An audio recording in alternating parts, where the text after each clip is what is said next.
Gunboats, all originating from South Africa, are luxury racing catamarans, all designed with one thing in mind: speed. Everything is carbon fibre from the bow to the bathroom, and we are so excited to have the chance to get on board of PANTHERA on the final day of racing. Gunboats have only been around for 12 years, but in that time they have revolutionised the world of high-performance catamaran sailing. The concept came from seasickness sufferer and gunboat founder Peter Johnstone. We were cruising down here in the islands, I think leaving Guadeloupe for Antigua, and we were sailing our 68-foot keelboat.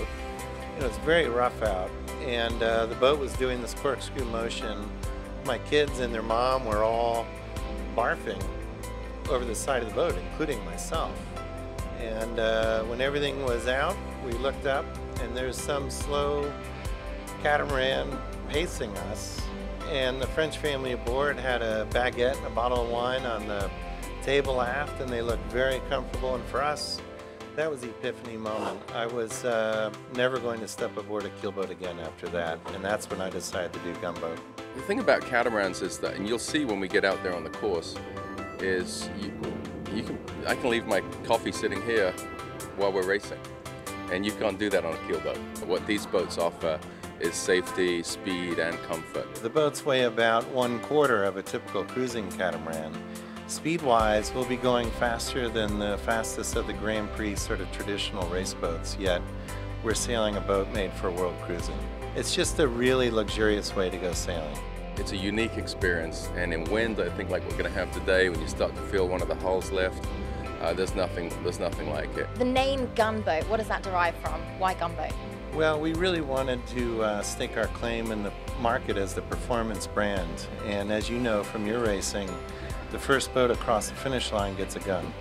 This will be the first time that Tom, owner of PANTHERA, will be taking the racing wheel on his own as he tries to improve on 2 consecutive 4th place finishes.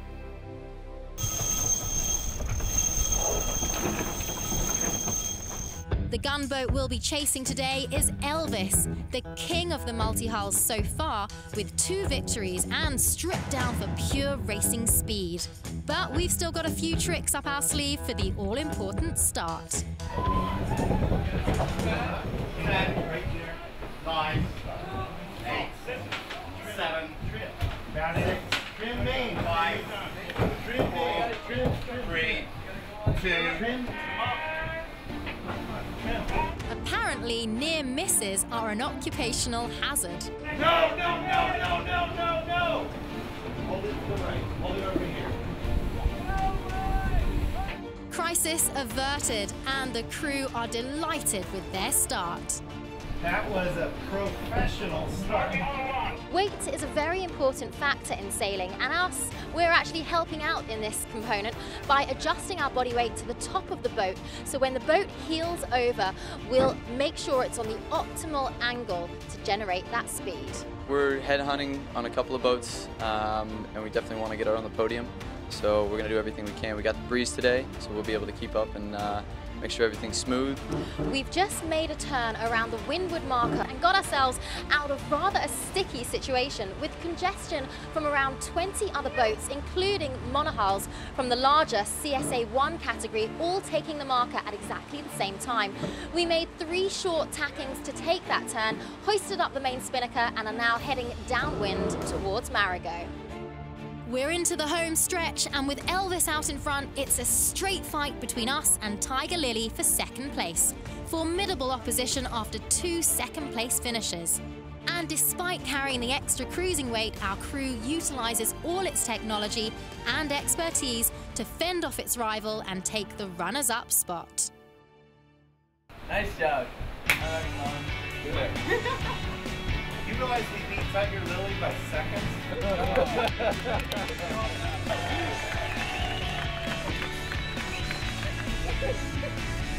Oh yeah, the move.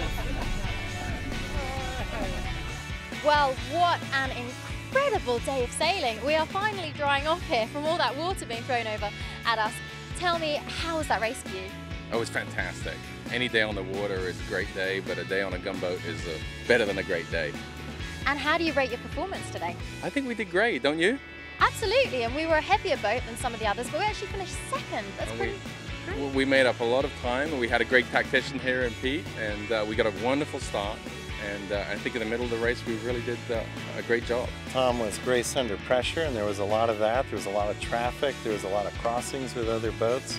The crew were extraordinary. There were a few hairy moments there. Any points where you were particularly worried? Races are made on less mistakes rather than no mistakes. So, you know, we had a couple of mistakes, and we made up for them really well. We had the piece of equipment fail, and the spinnaker dropped in the water. They had the spinnaker back on board in literally seconds. So we got second place by 45 seconds over the third place. The recovery was really extraordinary.